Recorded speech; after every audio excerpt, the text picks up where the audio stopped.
రాజా, ఏమిటి శిక్ష నాకు? మరి కుమార సంభవం మహాకావ్యం అంత లోకోత్తరంగా అంత మధురంగా వ్రాసినందుకు నేనిప్పుడు ఏం చేసినా మీరు కాదనడానికి వీల్లేదు. గ్రహించండి. అంత శాసిస్తే ఎంతో అనుగ్రహిస్తారనుకున్నాను. ఇంతేనా? ఇదిగో ఇంతేనా? ఎంత ఆశ, ఎంత ఆశ! స్వీకరించండి.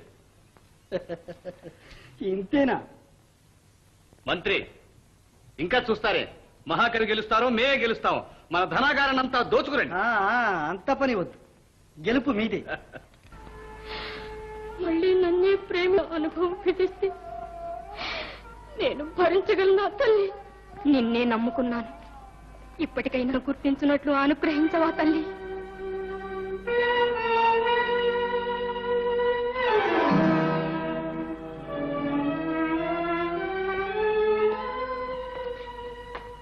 ఉమా, నీ భర్త ఎవరు? మీరు? అవును, నేనే. కానీ నా మనస్సు పొరపాటు పడదు. అయినా ఏ గ్రహపాటు అది. నా అవ్యక్తానికి క్షమించాలి. అంత మాట మీరనడం నాకు క్షేమం కాదు. ఊరుకోండి.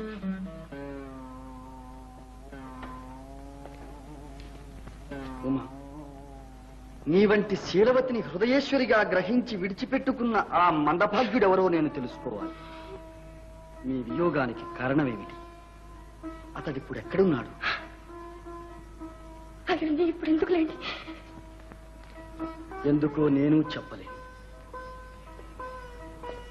ఉమా, ఇంత విచారం భరించి సంతోషంగా నాకు ఉపచారాలు చేస్తున్నావు. నీ రుణం ఎలా తీర్చుకోను? నీవు చెప్పకపోయినా నేనే తెలుసుకుని ప్రాధేయపడినా నీ భర్తను తీసుకొస్తాను. అంతవరకు నాకు శాంతి ఉండదు. మిమ్మల్ని ప్రతిమాలుకుంటాను, నన్ను రద్దు చేయకండి. ఈ విషయం మనలోనే ఉండాలి, లేకపోతే నేను ఇక్కడ ఉండలేను. నన్ను ఇలా మీ పాదాల దగ్గర ఉండనిస్తే చాలు. ఇకైనా తీర్థే రాకపోతే. ఇంత విశ్వాసంతో నా దగ్గర అజ్ఞాతవాసం చేస్తానంటున్నావు. ఇది నాకు గౌరవమే కాదు, కఠిన శిక్ష కూడా. ఆ దేవి సంకల్పమేమిటో కానీ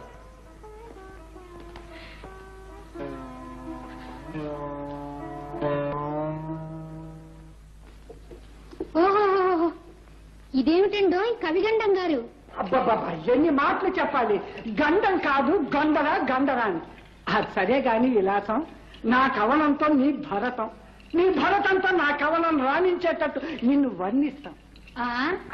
చూడు మరి. నన్ను చూడు, నా కవనం చూడు, సన్ను తంగిలో నిన్ను వర్ణిస్తా. నన్ను చూడు, నా కవనం చూడు, సన్ను తంగిలో నిన్ను వర్ణిస్తా. నిన్ను వర్ణించిన కవే కవి, లేకుంటే వాడు కవే కవి.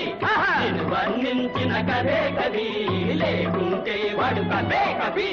చంద్రునిలోనే కల్వ పువ్వులు, కల్వల మధ్య సంపెగ పువ్వు, సంపెగ క్రిందే మల్లె మొగ్గలు. నీ ముఖమే కదా చంద్రుడు, నీ కనులే కదా కల్వలు, నీ నాసిక విరి సంపెగ పువ్వు, నీ పలువరసే మల్లె మొగ్గలు. నిన్ను వర్ణించిన కవే కవి, లేకుంటే వాడు కవే కవి. నిన్ను వర్ణించిన కవే కవి, లేకుంటే వాడు కవే కవి. నాటికి నేటికి మహానటి మణిసాటి ఎవ్వరిక విలాసవతికి. నెమలి హంస చిలుక కోయిల నహతై నహతై కలకల కిలకిల. ఆగండి ఆగండి, ఇవేమి గంతులు, ఇవేమి కోతలు. తలుపు వెలుపు కొలుపు పలుపు, ఆటల పాటల మేటివి నీవని సాటిస్తున్నాం జోటి బోటి. జోహారులే నీకు జోహారులే, జోహారులే నీకు జోహారులే. నిన్ను వర్ణించిన కదే కవి, లేకుంటే వాడు కవే కవి. నిన్ను వర్ణించిన కదే కవి, లేకుంటే వాడు కవే కవి. లేకుంటే వాడు కవే కవి. లేకుంటే వాడు కవే కవి. అయ్యో, లేకుంటే వాడు కవే కవి. లేకుంటే వాడు కవే కవి. ఏమిటి అలా చురకలేస్తారు? లేకపోతే ఏమిటయ్యా ఇక్కడికి వచ్చి చైతన్యంలో మీరు ఇదిగో సూత్రం, పూర్వంలాగా నువ్వు మమ్మల్ని గౌరవించటం లేదు. ఆ కాళిదాసు వచ్చినప్పటి నుంచి మరీ రెచ్చిపోతున్నారు. ఎవరనుకున్నావో ఏమిటో. ఆస్థాన కవిరాజ కవిరాక్షసులు వీరే. ఏమిటయ్యా ఈ పులికేకల బిరుదు? మంచి చెడ్డ లేకుండాను ఉండండి. కాళిదాసులతో చెప్పి భోజరాజులతో చెప్పించి మీ బిరుదుని కూడగొట్టుస్తాను. అదంతా నీ వల్ల కాదు. నీ బిరుదులు ఈనాటి అనుకున్నావేమో. భోజరాజు గారి తాతగారి దగ్గర మా తాతగారికి, వారి తండ్రి గారి దగ్గర మా తండ్రి గారికి, అలాగే వారి దగ్గర మాకు పిత్రార్జితంగా చెల్లేవే. తెలుసు తెలుసు తెలుసు. పదం పదం సూత్రం గారు, మీరు వెళ్ళిపోతున్నారా? వాళ్ళని వెళ్ళగొట్టడంలో వచ్చిన పని మర్చిపోయాను. మహారాజు గారు మన కాళిదాసు గారికి బిరుదుతో సత్కారం చేస్తున్నారు. మనందరికీ ఆహ్వానం వచ్చింది. ఈ సంగతి చెప్దామని వచ్చాను. ఆహా, ఆయనకు అంత గౌరవం చేస్తుంటే మనకు చేస్తున్నట్టే. వస్తాను. రాజనీతిని లోకరక్షగారూపేత రఘువంశకవ్యం రచన చేసి అతి మధురముగా ఋతురాగమాలిక ప్రకృతి వీణయమీటి పాటపాడి ప్రథిత కుమార సంభవగాథలో సత్య శివ సుందర ప్రేమ శిక్ష సాడి అఖిల పురాణేతిహాస శాస్త్రజ్ఞాన సర్వకళా కీర్తి జగతి మించి ఆర్షధర్మమే కవితాత్మయైన మహిమ భావుకుల నెల్ల కవి యశ ప్రార్థులుగను చేయగలిగిన వాగర్ధసిద్ధులగుడ తమకు కవి కుల గురు బిరుదము తగును తగును.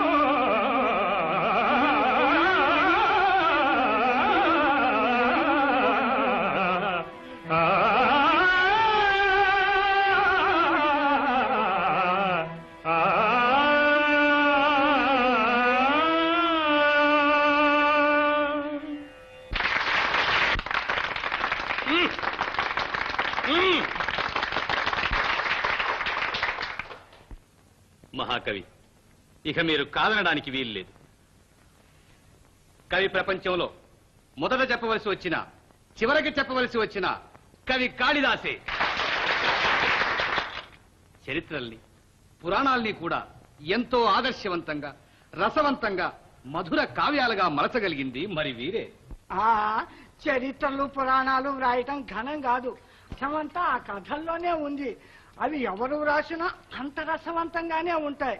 కాకపోతే వారు వ్రాశారు, నేను వ్రాయలేదు అంతే. కవి రాక్షస, మీ పూర్వులను తలచి ఇన్నాళ్ల నుంచి ఉపేక్షిస్తూ వచ్చాం. కానీ మీరు సభ్యత లేక ప్రవర్తిస్తున్నారు. మీ విమర్శలు వింటుంటే నాకు చాలా బాధగా ఉంది. మీరు బాధపడకండి మహారాజా. నవ్వుకోవలసిన ఈ విమర్శల్ని అసహించుకునే గతి ఇంకా నాకు పట్టలేదు. మీరన్నిటికీ అతీతులు. కానీ ఇటువంటి వారికి తగిన శాస్తి జరగాలి.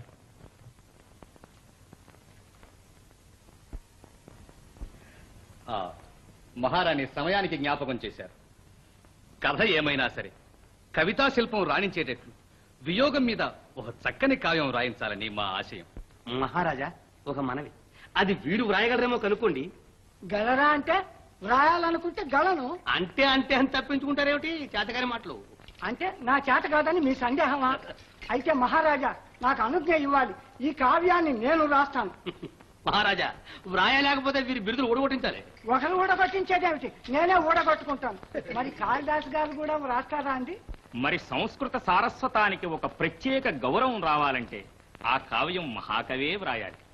అవును మహాకవి, నేను మహారాణి కూడా ఎన్నాళ్ళ నుంచో అనుకుంటున్నాం ఈ కావ్యం మీ చేత వ్రాయించాలని. ఏమంటారు?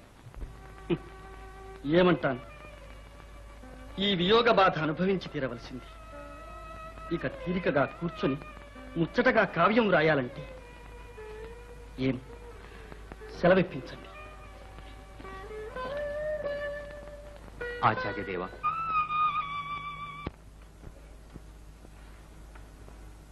నేను అనురాగం అభినయిస్తే మీరు వియోగం అనుభవిస్తున్నట్టున్నారే. ఫోన్లేండి, మీ కావ్యానికి పట్టు చిక్కితే అంతే చాలు. కావ్యమా? నా బ్రతుకే ఒక కావ్యంగా ఉంది. ఏమిటి కవిస్త్రీ అలా ఉన్నారు? ఎలా ఉన్నా ఇక నా జీవితం ఇలా గడపవలసిందేగా. అందుకు విచారం ఎందుకు? సంతోషంగా నేను మిమ్మల్నే సేవించుకుంటాను. ఇక నా కళారాధనంతా మీకోసమేననుకోండి.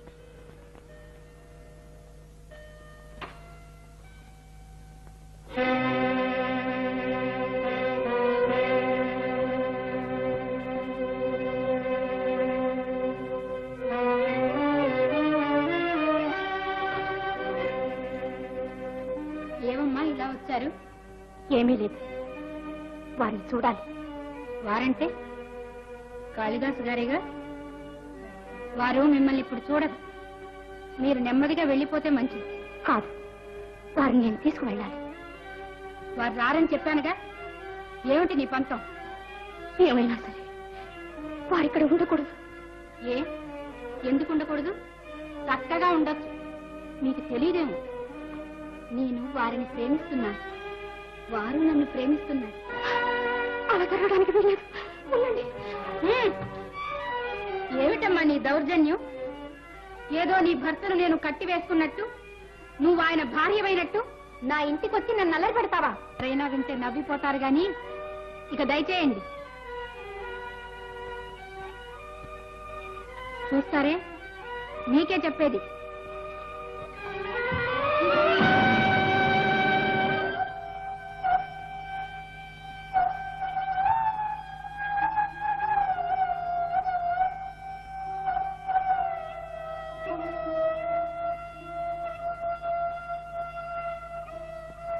విలాసవతి, ఏమిటి?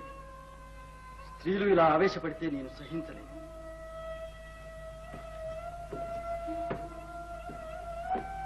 ఉమాదేవి, మీకు నిజంగా నా మీద గౌరవము అభిమానము ఉంటే ముందు మీరు ఇక్కడి నుంచి వెళ్ళిపోవాలి.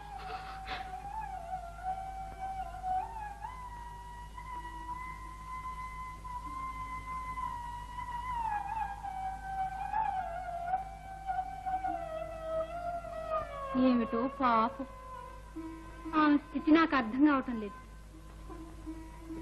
మీ స్థితి నాకు అర్థం కావడం లేదు.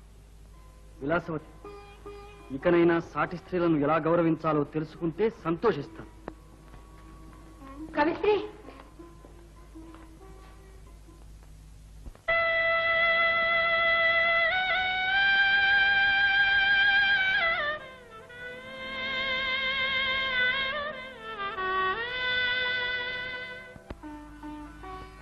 ఉమాదేవి,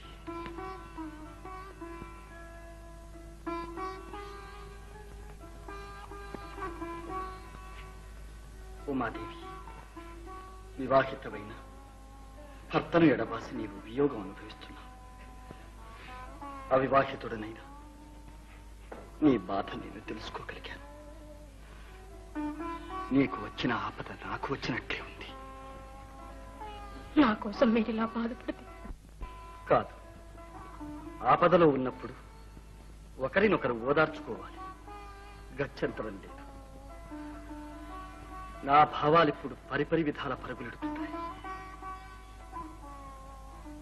ఈ సమయంలో నీ భర్త నీ కోసం ఎంత పరితపిస్తున్నాడు, నిన్ను చేరుకోవడానికి ఎంత ప్రయత్నిస్తున్నాడు, విఫల మనోరథుడై ఏ పక్షులను బ్రతిమాలుతున్నాడో, ఏ గిరులను అధిరోహిస్తున్నాడు, నీకు సందేశం తీసుకువెళ్ళమని ఏ మేఘాలతో మొరబెట్టుకుంటున్నాడో ఊహించైనా చెప్పగలిగితే నీకు మనశ్శాంతి కలుగుతుందని నా ఆశ. ఓ, మేఘ సందేశం, వియోగ కావ్యం నీకోసం వ్రాస్తా. అవును, నీకోసమే వ్రాస్తా.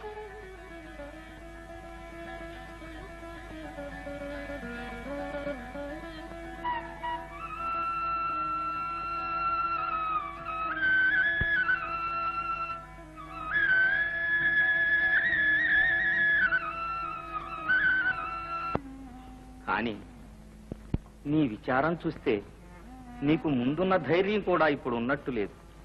క్షమించండి, ఏ ధైర్యంగానే ఉంటాను. పిచ్చి తల్లి, నేను నీ తండ్రి వంటి వాణ్ణి. నా వద్ద దాపరికమే. నీవు కాళిదాసు గారు కూడా పైకి తెలియకుండా ఏదో బాధపడుతున్నారు. ఇక్కడికి రాకపూర్వం నీకేమైనా? కానీ దుష్యంతుడు శకుంతలను వంచాలని వంచాడు. అటువంటి ధూర్తుడు కథానాయకుడుగా పనికిరాడు. ఏమైనా సరే మీరు తలుచుకుంటే పనికి వస్తాడు. మనోజ్ఞమైన మహానాటకమే సిద్ధమవుతుంది. కానీ కవిత్వాన్ని నేను అలా దుర్వినియోగం చేయలేను ప్రభు. కవిశ్రీ, పాత నాటకాలతో పాటు మా కౌశలం కూడా పాతపడిపోతూ ఉంది. రేపు శారదా ఉత్సవాల్లో మా పేరు నిలపడం కోసం తమరి నాటకం రాసి పెట్టాలి. మహాకవి, ఆ కథ మీద వారికి ఎంతో అభిమానం లేకపోతే వారిలా స్వయంగా వచ్చి అడుగుతారా? కనుక వారి అభిష్టం మీరు నెరవేర్చాలి. ఇష్టం లేని పని కష్టమైన నన్ను చేయమని నిర్బంధిస్తున్నారా గురుదేవా? క్షమించండి. ఆచార్యదేవా, ఎప్పటికైనా అది వారి వల్లనే కావాలి. వారు కాదన్నా నా సంకల్పం మాత్రం ఎన్నటికీ వృధా కాదు. వారు శకుంతల నాటకం వ్రాసి ప్రదర్శించినప్పుడే నేను తిరిగి వారిని దర్శించేది.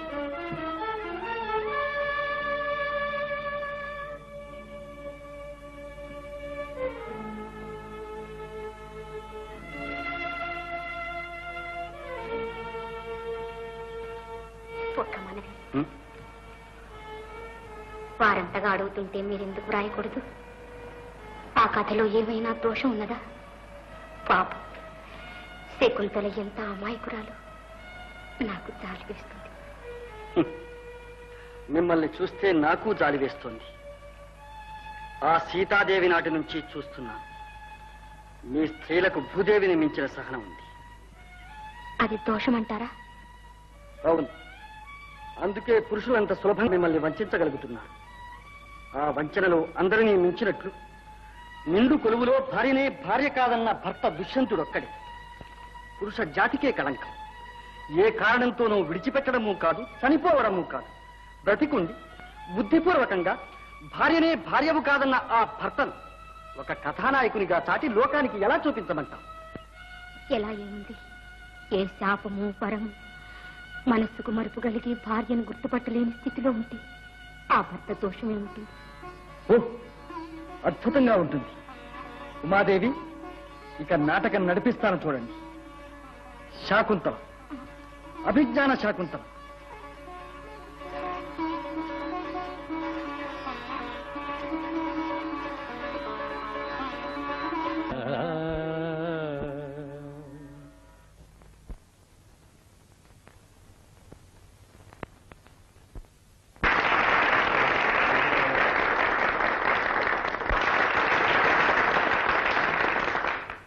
మహాకవి, మీ అభిజ్ఞాన శాకుంతలం నాటకరాజమని ప్రపంచ ఖ్యాతి గణిస్తుంది. ఆనందం పట్టలేకున్నాను. మహాశివులారా, మహాకవి కాళిదాసు గారికి అర్ధ సింహాసనమిచ్చి సత్కరించాలని మా సంకల్పం. పండితులు ఆశీర్వదించాలి. మహారాజా, ఇటువంటి సత్కార సభకు అవంతిరాజు గారు అధ్యక్షత వహిస్తే శోభస్కరంగా ఉంటుందని నా మనవి. ఆచార్యదేవ, వారు మాకు గుర్తులేదు. ఇప్పుడే ఆహ్వానం పంపిద్దాం.